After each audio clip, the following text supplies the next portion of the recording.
কৰ্কট ৰোগত আক্ৰান্ত হৈ প্ৰাক্তন ছাত্ৰনেতা দীপক দাসৰ দেহাৱসান। মৰিগাঁও জিলাৰ পূব জালুকগুটি অঞ্চলৰ বিশিষ্ট সমাজকৰ্মী তথা প্ৰাক্তন ছাত্ৰনেতা দীপক দাসৰ বৃহস্পতিবাৰে পুৱা গুৱাহাটীৰ বি বৰুৱা কৰ্কট প্ৰতিষ্ঠানত চিকিৎসাধীন অৱস্থাত কৰ্কট ৰোগত আক্ৰান্ত হৈ প্ৰাক্তন ছাত্ৰনেতা দীপক দাসৰ দেহাৱসান।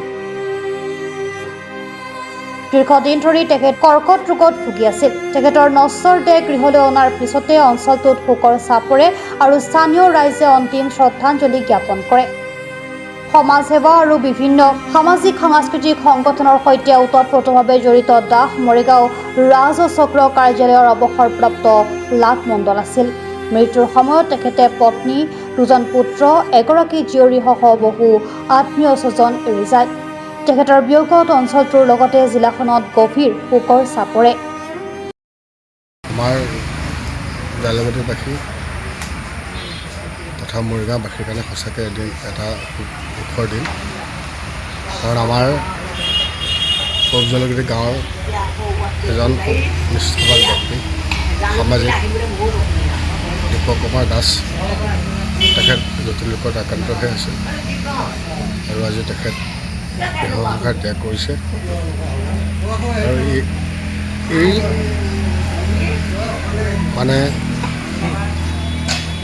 বাতৰিটোৱে মই ভাবোঁ কি যে মৰিগাঁও জিলাখনৰ প্ৰত্যেকজন ব্যক্তি যাৰ লগত তেওঁ সম্পৰ্ক আছিল, তেওঁ যিটো বিভাগত কাম কৰিছিল তাৰ পৰা ধৰি তেওঁ বন্ধুবৰ্গ সকলোকে নিশ্চিতভাৱে কন্দুৱাব।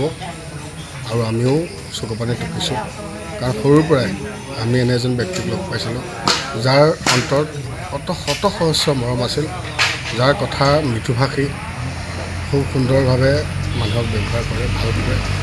গতিকে সমাজখনৰ ক্ষেত্ৰত তেখেতৰ দায়বদ্ধতা আছিল। সমাজখন যিকোনো অনুষ্ঠানত তেওঁ টকা পইচাৰে, মানসিক, শাৰীৰিক সকলো ক্ষেত্ৰত তেখেতে সহায় সহযোগ কৰি আমাৰ সমাজখন চলাই নিয়াটো তেখেতে যথেষ্ট গুৰুত্বপূৰ্ণ ভূমিকা গ্ৰহণ কৰিছিল। গতিকে মই ভাবোঁ কি যে মানুহটো এদিন মৰিব লাগিবই বাৰু, মানুহ মৃত্যুশীল যেতিয়া মৰিব, কিন্তু সকলো মানুহৰ মৃত্যু সহজভাৱে ল'ব নোৱাৰি। গতিকে দীপক কুমাৰ দাসৰ মৃত্যু আমি সহজভাৱে লোৱা নাই। আমি তেখেতৰ যি বৃদ্ধি আত্মা, সেই বৃদ্ধি আত্মাৰ সদগতি কামনা কৰাৰ লগতে আমি মৰিগাঁৱৰ পৰা বুবুনাথৰ ৰিপৰ্ট, প্ৰাতঃ টাইম ডিজিটেল।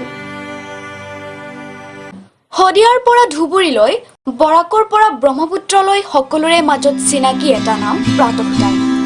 থলুৱা ভাষা, কৃষ্টি আৰু সত্য বাতৰিৰ আধাৰত প্ৰতিষ্ঠিত খবৰ প্ৰাতঃ টাইমৰ প্ৰতিটো বা বাতৰি পুংখানুপুংখভাৱে চাবলৈ Facebook, YouTube, website, Twitter, Instagram আৰু ব্লগাৰ পেজত লাইক আৰু ফ'ল' কৰক। ধন্যবাদ।